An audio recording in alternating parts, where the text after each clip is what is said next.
거룩하신 주님의 이름으로 여러분께 이 말씀을 드립니다.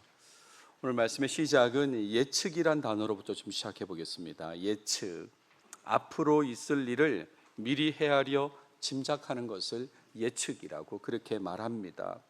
이런 예측을 말할 때 보통 사용하는 표현이 바로 내 생각에는 이라는 표현입니다. 내 생각에는 이럴 것 같다. 내 생각에는 오늘 예배 빨리 끝날 것 같은데, 내 생각에는 오늘 목장 예배에 많이 참석할 것 같은데, 내 생각에는 오늘 점심 식사 맛있을 것 같은데, 이렇게 예측을 하잖아요. 예측할 때 내 생각에는 이라고 그렇게 얘기합니다. 그런데 사람들은 자신의 예측, 자신의 생각이 틀릴 수도 있다는 것을 잘 알고 있습니다. 잘 알면서 그냥 내 생각에는 이렇게 얘기하죠. 제가 오래전에 성지순례를 다녀온 적이 있습니다. 튀르키예 그리스를 다녀왔는데 그리스 여행 중에 있었던 일입니다. 식사 시간이었는데 한 교인이 저한테 반찬으로 나온 고추를 자꾸 먹으라고 권하는 것입니다. 그래서 제가 매울 거라고 그렇게 걱정을 표현했습니다. 그랬더니 맵지 않다고, 내가 먹어보니까 그러니까 맵지 않다고, 그러면서 본인의 생각, 맵지 않다는 그 예측을 계속해서 저한테 얘기를 하는 겁니다. 그래서 제가 뭐라고 얘기했냐면, 그래도 내가 먹은 것이 매우면 어떡합니까? 라고 그렇게 물었더니 그분이 짧게 세 글자로 이렇게 대답했습니다. 모르죠. 이렇게 얘기했습니다. 모르죠. 그러니까 계속해서 맵지 않다고 계속 얘기했지만 결국 내가 먹은 것이 매우면 어떡합니까? 모른다는 거예요. 모른다. 그러니까 자신의 생각이 틀릴 수도 있다는 것을 잘 알고 있어요. 보통은 내 생각대로 안 될 수도 있다는 것을 알면서도 내 생각대로 되길 바라는 경향이 있습니다. 내 생각대로 되길 바래요. 그래서 생각대로 되면 뭐라고 얘기합니까? 그럴 줄 알았어. 그럴 줄 알았다고. 사실은 몰랐습니다. 몰랐는데 내 생각대로 되니까 그럴 줄 알았다고 얘기하는 거죠. 생각대로 안 되면 어떻게 됩니까? 아니 왜 그렇지? 라고 하면서 불편하고 실망한 마음으로 그 상황, 그 결과를 바라보게 되는 거죠. 여러분 프로야구 보시는지 모르겠는데 프로야구 요즘에는 비디오 판독이 있습니다. 이 상황이 지금 세이프냐 아웃이냐를 정확하게 판단받고 싶은 거예요. 그러면 결과가 나오기 전부터 관객은 어떻게 합니까? 세이브라고 아웃이라고 자기 생각을 막 얘기합니다. 그러다가 자기 생각대로 결과가 나오면 어떻게 됩니까? 그럴 줄 알았다고, 그럴 줄 알았다고. 하지만 자기 생각대로 결과가 나오지 않으면 기계가 잘못됐다든지 심판이 잘못됐다든지 그러면서 왜 그렇지? 그렇게 불만을 표현하죠. 자기 생각대로 안 될 줄 알면서도 그렇게 반응하는 거죠. 신앙을 가진 사람들도 자신의 생각, 자신의 예측대로 자신의 삶이 펼쳐지지 않으면 실망하기도 합니다. 신앙을 가졌다고 하면서도 자기 생각대로 안 되면 실망한다 이런 말이에요. 특히 기도하며 노력한 어떤 일에 대해서 자신이 생각한 대로 결과가 나오지 않으면 실망한 모습을 많이 드러냅니다. 때로는 신앙생활을 떠나기도 하죠. 근데 이렇게 신앙생활을 떠난 사람의 신앙생활은 엄밀히 말하면 신앙이 없는 교회생활이라고 할 수 있죠. 아무튼 그 교회생활을 떠나기도 합니다. 오늘 본문은 예측하지 못한 일, 생각하지 못한 일, 그 중에서도 불행으로 여겨질 수 있는 일들을 겪게 된 야곱에 대해서 보여주고 있다라고 하겠습니다. 베델에 거주하면서 야곱은 좋은 것을 많이 생각했을 것입니다. 다시 베델로 올라가서 이제 좋은 것을 많이 생각했을 텐데 실상은 생각과 많이 달랐다 이런 말이죠. 이런 내용을 통해서 내 생각대로 안 되는 상황을 맞이했을 때 신앙인으로서 어떻게 살아야 되는지 한번 이 시간 생각해 보고자 합니다. 오늘 다룰 본문의 앞부분을 읽어주셨는데 29절까지를 한번 다뤄보도록 하겠습니다. 본문을 보시면 오늘 본문은 창세기 28장 10절부터 시작된 야곱 이야기의 마무리 내용이다 라고 그렇게 말씀드릴 수 있겠습니다. 물론 이후에도 야곱은 등장합니다. 요셉 이야기에도 야곱은 등장하지만 야곱이 주인공으로서 언급된 이야기는 오늘 35장 29절이 마지막이다 이런 말이죠. 제가 설교로서는 12장 1절부터 창세기를 다루었는데 아브라함 이야기가 12장 1절부터 시작됩니다. 그리고 그 아브라함 이야기는 25장 20절까지 이어지죠. 그리고 이삭 이야기가 25장 21절부터 28장 9절까지 이어지고, 그리고 이어지는 야곱 이야기는 창세기 28장 10절부터 35장 29절까지 그렇게 연결이 됩니다. 제가 아브라함 이야기를 통해서 설교를 29번을 했습니다. 그리고 이삭을 이야기를 통해서 9번 설교를 했고요. 자, 야곱 이야기는 오늘이 18번째입니다. 그래서 총 56번째 지금 설교를 하고 있게 되는데, 그러니까 56번의 설교를 통해서 아브라함 이야기, 이삭 이야기, 야곱 이야기를 마무리하게 되는 거죠. 그 마무리, 야곱 이야기 마무리 부분의 첫 시작은 라헬의 해산과 죽음으로 시작하게 됩니다. 야곱 일행이 베델을 떠나서 이동했습니다. 목적지는 아버지가 계신 이삭이 있는 그 헤브론인 것입니다. 아마 하나님께서 말씀하셨을 거예요, 이동하라고. 그래서 그 말씀에 따라 지금 이동했을 것입니다. 이동 중에 라헬이 해산을 하게 됩니다. 본문에 보시면 에브랏에 이르기까지 얼마간 거리를 둔 곳에서 라는 표현이 나옵니다. 에브랏이라고 하는 이 지명은 쉽게 설명을 드리면 베들레헴으로 이해하시면 좋겠습니다. 제가 임의로 그렇게 말씀드리는 게 아니라 오늘 다룰 본문의 19절에도 나옵니다. 에브랏 곧 베들레헴 기레라고 그렇게 나오죠. 그리고 구약의 다른 성경 미가서를 보십시오. 뭐라고 되어 있습니까? 베들레헴 에브라다야라고 그렇게 되어 있지 않습니까? 그러니까 에브랏은 베들레헴입니다. 그 베들레헴에 이르기까지 얼마간 거리를 둔 곳에 지금 온 것입니다. 거기서 해산을 하게 된 건데, 이 얼마간 거리라고 하는 이 표현을 요즘 가장 이제 많이 읽혀지는 영어 성경 ESV에 따르면 그냥 some distance라고 이렇게 번역했거든요. 근데 여기에 각주가 달려 있어요. 그러면서 좀 더 해설을 이렇게 해놓았습니다. About 2 hours distance라고. 그러니까 2시간 정도 거리에 있다는 거죠. 그러니까 베들레헴에 거의 다 도착했는데 한 2시간 정도 남겨둔 그 거리라는 겁니다. 지도를 보시면 베델이 있고 베들레헴이 있고 헤브론이 있습니다.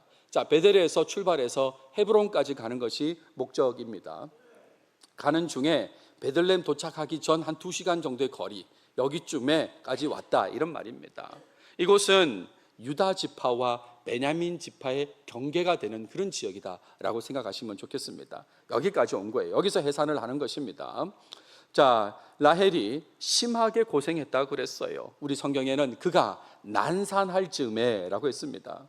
이때 산파가 라헬에게 말합니다. 두려워하지 말라. 지금 내가 또 등남하느니라. 네가 또 아들을 얻는다라고 그렇게 얘기해 줬습니다. 하지만 우린 결과를 다 알고 있잖아요. 결국 라헬은 출산 중에 죽게 되는 것입니다. 아들을 낳고 죽게 된다, 이런 말이죠. 자, 라헬이 숨을 거두면서 아들의 이름을 말합니다. 뭐라고 말하냐면 베논이라고 그렇게 말하는 거예요. 히브리어로 이렇게 표현되어 있는데 두 글자가 합쳐진 것입니다. 앞에 벤이라는 그 단어는 아들이라는 말입니다. 벤. 그리고 오니라고 하는 것은 슬픔입니다. 슬픔의 아들이라는 거예요. 본인의 아들을 낳고 그렇게 원했던 아들, 또 얻기를 원했던 그 아들을 낳으면서도 자기가 죽어가니까, 그러니까 슬픔의 아들이라고 그렇게 이름을 붙인 것이죠. 이 벤이라는 말이 히브리 이름 중에 많이 등장하거든요. 다 아들이란 말입니다. 여러분 영화 배너 아시죠? 배너의 아버지 이름은 뭡니까? 예? 허지요. 허. 그렇죠? 허의 아들이니까, 그러니까 배너의 아버지는 허인 것입니다. 허. 그렇게 이해하시면 될 것 같아요. 자, 오래전에 이 라헬이 요셉을 낳을 때를 한번 생각해 보십시오. 이름을 요셉이라고 했습니다. 왜요? 여호와는 다시 다른 아들을 내게 더하시기를 원하노라, 이런 뜻으로 이름을 지었어요. 그래서 요셉이란 이름은 더하다라는 거예요. 더하다. 지금 아들을 낳았습니다. 낳았는데 또 아들을 얻고 싶은 거예요. 그러니까 더해 주십시오라는 뜻으로 요셉이라고 이름을 지었고, 그 더해진 아들을 지금 출산하는데 죽게 된 것입니다. 그러니까 슬픔의 아들이라고 이름을 지은 거죠. 그랬을 때 야곱은 그 아들의 이름을 다르게 부릅니다. 베논이라고 하지 않고 베냐민이라고 그렇게 불렀습니다. 이 베냐민도 두 글자가 합쳐진 것인데요, 앞서 말씀드린 대로 베는 아들이란 뜻이고 야민은 오른손이란 뜻입니다. 그러니까 오른손의 아들, 슬픔의 아들이 아니라 오른손의 아들이라고 그렇게 이름을 지어줍니다. 여러분 지금 현재 이스라엘 총리도 베냐민인 거 아시죠? 그죠? 베냐민이란 이름입니다. 자, 야곱이 베들레헴 가는 길에 라헬을 장사하게 됩니다. 야곱이 라헬의 묘에 비를 세웠다 그랬고, 본문에 보시면 지금까지 라헬의 묘비라 일컫더라 그랬습니다. 여기서 지금까지라는 말은 창세기가 기록될 때까지죠. 창세기가 기록될 때까지 지금 라헬의 묘비라고 일컬어지고 있었다라는 건데, 이 라헬의 묘와 관련해서는 구약 성경에 종종 언급되는 부분들이 있습니다. 예를 들어서 사무엘상을 보십시오. 선지자 사무엘이 사울에게 얘기하는 것입니다. 내가 오늘 나를 떠나가다가 베냐민 경계 셀사에 있는 라헬의 묘실 곁에서 두 사람을 만나리니, 이런 표현을 써요. 제가 앞서 말씀드렸죠.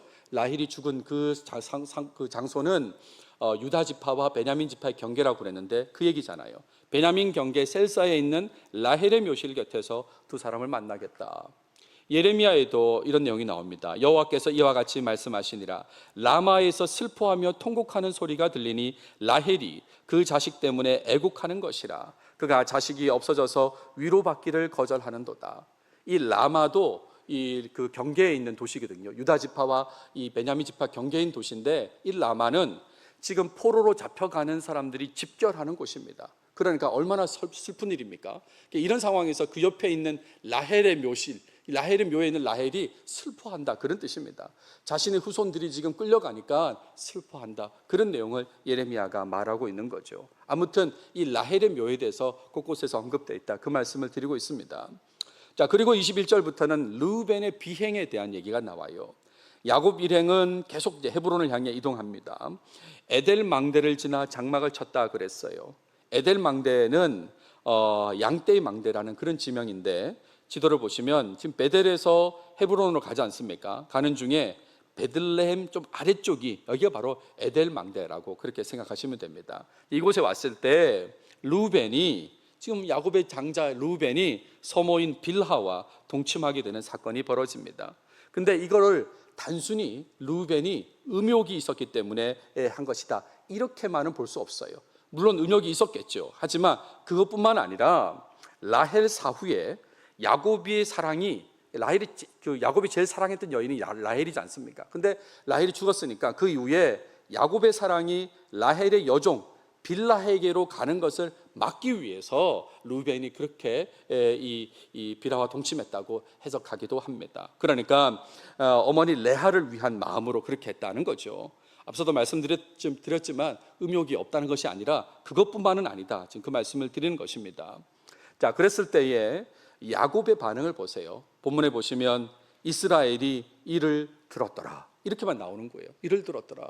이런 반응은 이전에 딸 디나가 성폭행을 당했을 때처럼 그런 반응이에요. 별다른 반응이 없는 것처럼 그렇게 보이죠. 하지만 야곱은 나중에 이 부분을 분명히 언급합니다. 다른 얘기가 아니라 르우벤을 장자로 인정하지 않는 그런 이야기를 한다, 이런 말이죠.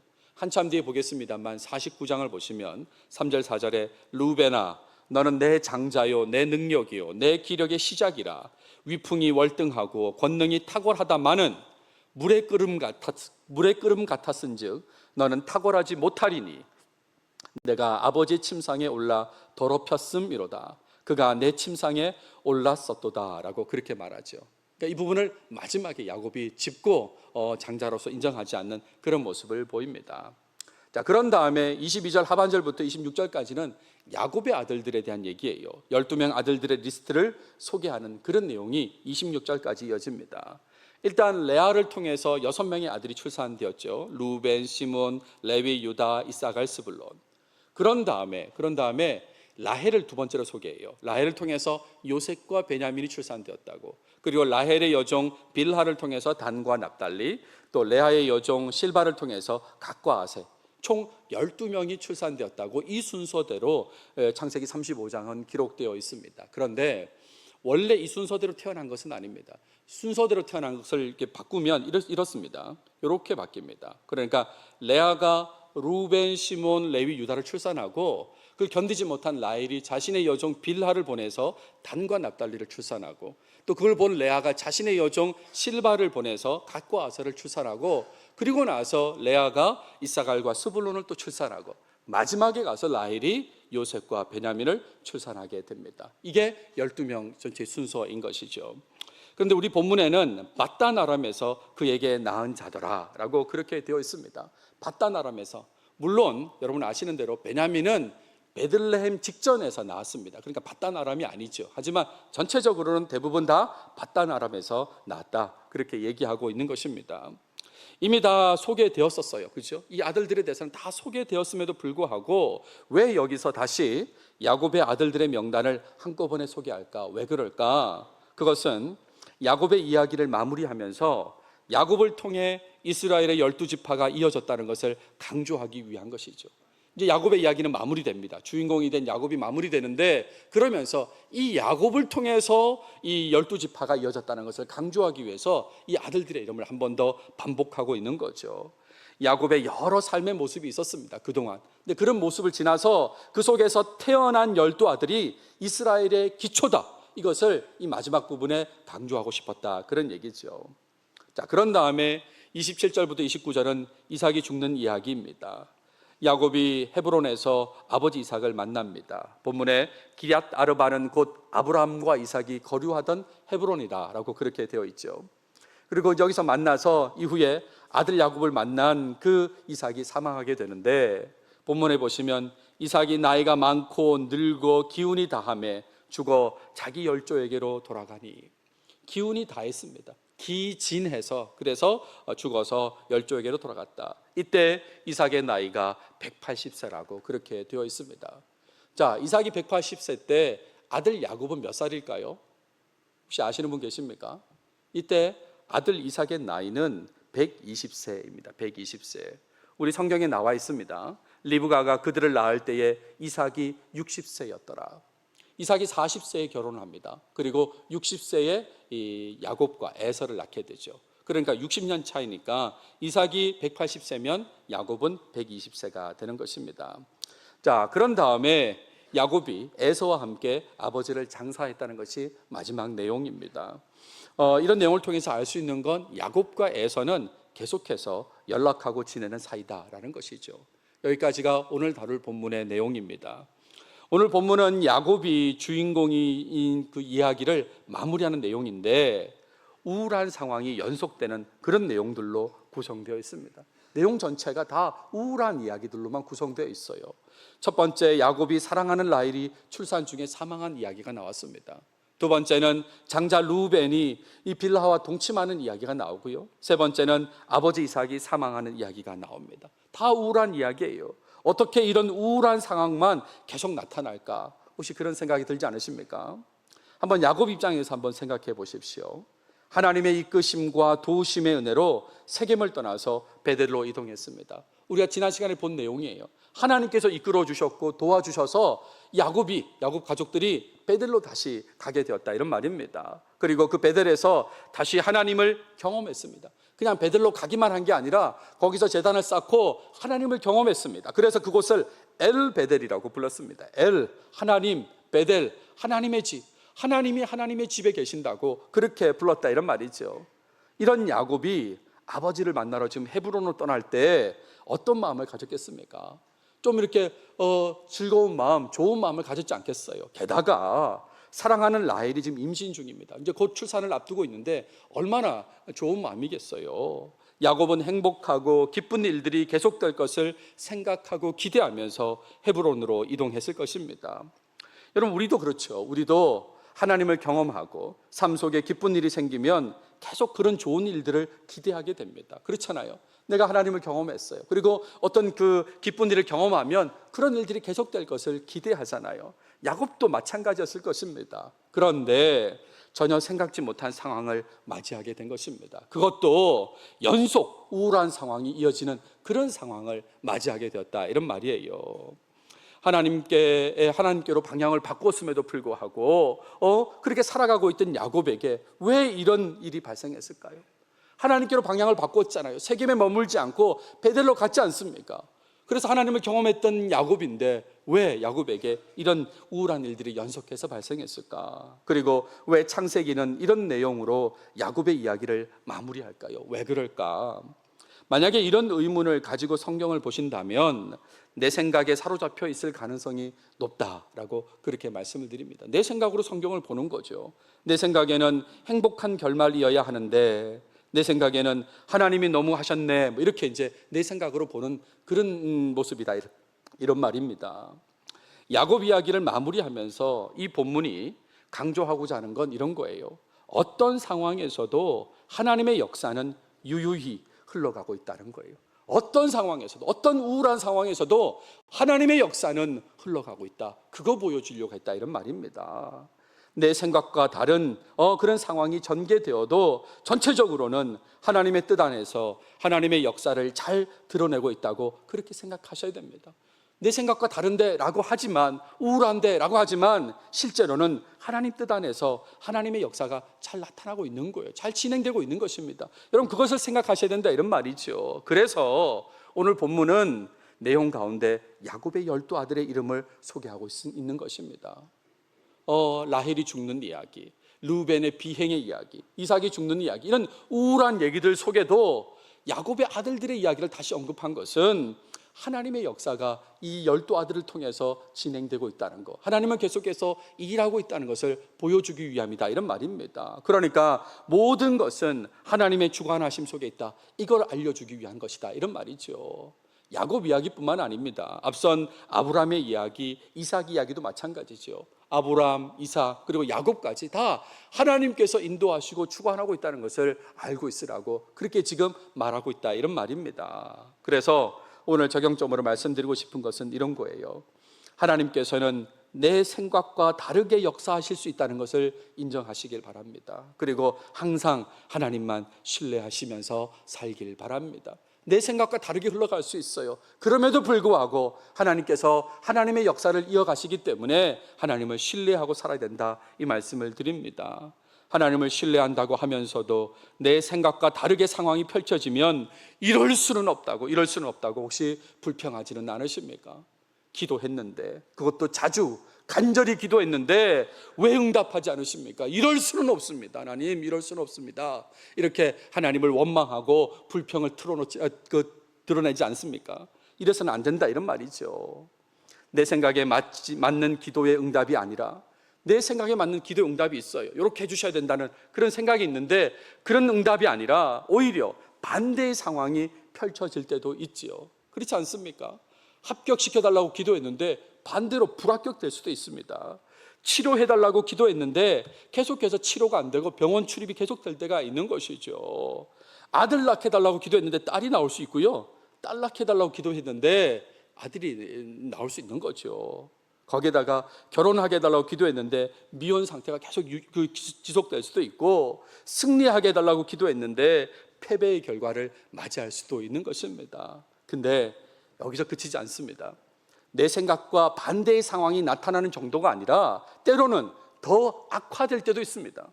그냥 단순히 반대의 상황이 나타나는 게 아니라, 그냥 치료가 안 되고 있는 게 아니라 더 상태가 아픈 그런 상태, 좋지 않은 상태, 악화되는 그런 모습이 나타날 때가 있다, 이런 말이죠. 거기에다가 감당할 수 없는 그 상황, 악화된 상황이 여러 가지 종류로 한꺼번에 올 때도 있습니다. 지금 이것도 지금 반대뿐만 아니라 더 악화됐는데, 이런 종류가 여러 가지가 있어서 한꺼번에 이렇게 몰려올 때도 있다, 이런 말이죠. 너무 답답해서 한숨만 길게 나오는 그런 상황 속에 있을 때가 있는 것입니다. 오늘 본문에 나오는 야곱의 상황이 이런 상황인 거예요. 야곱의 상황이 지금 좋은 상황으로 가지 않을 뿐만 아니라, 반대일 뿐만 아니라 더 악화된 것이 여러 개가 왔다, 이런 말이죠. 각자의 인생 속에서 이런 경우들이 있었을 것으로 여겨집니다. 여러분 인생 속에도 이런 경우들이 있었을 거라고 여겨지는데, 내 생각대로 도와주지 않으시고 오히려 더 어려운 상황 속에 들어가게 만드신다고 그렇게 판단되는 상황들 있으셨죠. 그렇죠?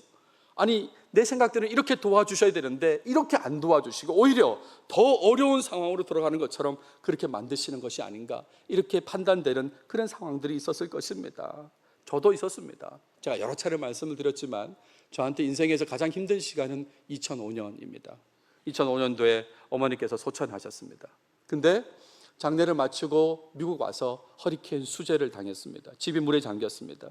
그리고 이어지는 삶은 초반엔 너무너무 재정적으로 힘들었습니다. 거기에다가 공부도 힘들었습니다. 한국을 왔다 갔다 하는 그런 상황들이 겹치면서, 그러면서 공부도 힘들어졌고 아버지께서 쓰러지셨습니다. 그리고 3년 뒤에 소천하셨습니다. 그러니까 이런 상황들이 계속 이어지니까 제가 한번 말씀드렸지 않습니까? 제가 하나님께 이렇게 말했습니다. 감히, 하나님, 하나씩 주셔야죠. 하나씩 하셔야지 이걸 한꺼번에 이렇게 다 하시면 어떡하십니까? 제가 그렇게 얘기할 정도로 한꺼번에 내 생각과는 전혀 다른 그런 상황이 여러 가지로 이렇게 펼쳐지게 된 거죠. 내 생각대로 상황이 흘러가는 것보다 그렇지 않은 상황이 더 많은 것 같아요. 제가 인생을 살아보니까 내 생각대로 되는 것보다 그렇게 안 되는 상황이 더 많은 것 같습니다. 하나님을 경험하고 기도를 하지만 그 맞이하는 상황은 내 생각과 다를 때가 많다, 이런 말이죠. 제가 교회 일을 하면서 좀 더 일정이 바쁠 때가 있습니다. 평소보다 더 바쁜 일정이 생길 때가 있고, 그렇게 되면 긴급한 상황이 생겼기 때문에 반응하다 보면 원래 사역을 준비할 시간이 부족해요. 설교를 준비해야 되는데 설교 준비할 시간이 부족하면 막 조급해지는 거죠. 그렇게 조급해도 속마음은 기쁜 마음이 있어요. 하나님 내게 이런 사역을 맡기시는구나, 이렇게 바쁘시게 하는구나 해서 기쁜 마음으로 사역을 합니다. 그러면서 줄이는 게 식사 시간이에요. 식사 시간을 아끼면서 그렇게 준비하려고 애를 쓰죠. 근데 배는 고프니까 뭘 먹어야 되니까 간단하게 김밥하고 컵라면을 가지고 이제 먹으려고 합니다. 금방 먹고 또 이제 설교를 준비해야 되니까. 근데 여러분 아세요? 물을 다 붓고 지금 책상에 앉아 있습니다. 물을 다 붓고 기다리는 중에 이걸 조금 옮길까 고 이렇게 탁 쳤는데 컵라면이 쏟아졌어요. 왜 웃으시네요?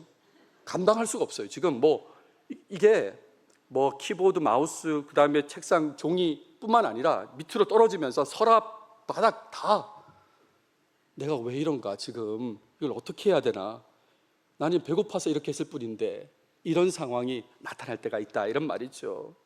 이렇게 악화된 상황처럼 보이는 시간 속에서도 여러분, 하나님께서는 그분의 뜻 가운데 그분의 크신 일을 계속 행하고 계시다는 것을 아셔야 되는 것입니다. 내 눈에는 지금 불행한 상황처럼, 악화된 상황처럼 보이지만 여전히 하나님께서는 그분의 뜻 가운데 그분의 크신 일을 계속해서 행하고 계시다, 이런 말이죠. 당장은 내 생각과 다르게 흘러가서 답답하고 힘들지만 그래도 하나님께서 선하게 인도하신다는 것을 믿으셔야 하는 것입니다. 여러분, 야곱도 생각해 보세요. 이때까지 야곱은 몰랐습니다. 자신의 아들들이 12지파를 형성한다는 것을 몰랐던 거죠. 하지만 하나님께서는 그 일을 행하셨다, 이런 말입니다. 담임 목회 사역 중에 힘든 시간을 보내고 나서 쉬고 있을 때입니다. 1년 6개월을 쉴 때 참 그 시간이 매우 길게 느껴졌습니다. 참 길구나, 이런 생각이었고, 지금 생각하면 공황장애를 느끼기도 했습니다. 그때는 잘 몰랐습니다. 이것도 여러 번 말씀을 드린 것 같은데 그때는 잘 몰랐어요. 잘 때 숨이 잘 안 쉬어지고 이런 것들, 그리고 여러 사람이 있는 곳에 가기를 힘들어하는 것도, 이런 것도 잘 몰랐는데 지금 생각하면 공황장애 같은 것이죠. 근데 그런 생각이 드는 거예요. 왜 내가 기도 열심히 하고 설교 준비해서, 그 당시에는 제가 새벽 예배 2번씩 했거든요. 성경 공부도 5번씩 하고 그랬을 때입니다. 그랬고 신방도 그때는 대신방 기간도 있고 하면서 여러 일정들이 많았습니다. 그리고 정말 힘들 때 응급실 다니면서 그렇게 제가 목회를 했는데 왜 내가 왜 이래야 되나, 성실하지 않은 목회자도 많은데 왜 나는 왜 이런가. 사실 저는 담임 목회를 시작하면 교인들이 구름같이 몰려올 줄 알았거든요. 그런데 구름은 고사하고 내가 지금 밖에서 지금 이렇게 야인처럼 있는 이 상황을 내가 받아들이지를 못하고 있는 거예요. 그러니까 힘든 거죠. 그럴 때에 어느 날 제 여동생이 저한테 문자로 음악 파일을 하나 보냈습니다. 우리 교회에서 누가 이걸로 특송하던데 라고 하면서 보내줬습니다. 그때 알게 된 찬양인데 광야를 지나며 라는 찬양입니다.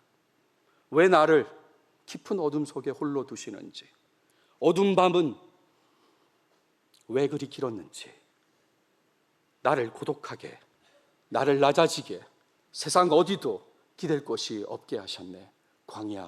광야에 서 있네. 이게 딱 내 모습이고, 내가 왜 이렇게 홀로 두시는지, 왜 이렇게 긴지, 이 시간이 이렇게 광야 같은 시간을 보내고 있다는 생각이 딱 들었어요. 근데 이어지는 가사를 보세요. 주님만 내 도움이 되시고, 주님만 내 빛이 되시는, 주님만 내 친구 되시는 광야, 주님 손 놓고는 단 하루도 살 수 없는 곳, 광야에 서 있네. 주님 손 붙잡으라고 그렇게 광야에 있게 하신 거다, 이런 말이죠.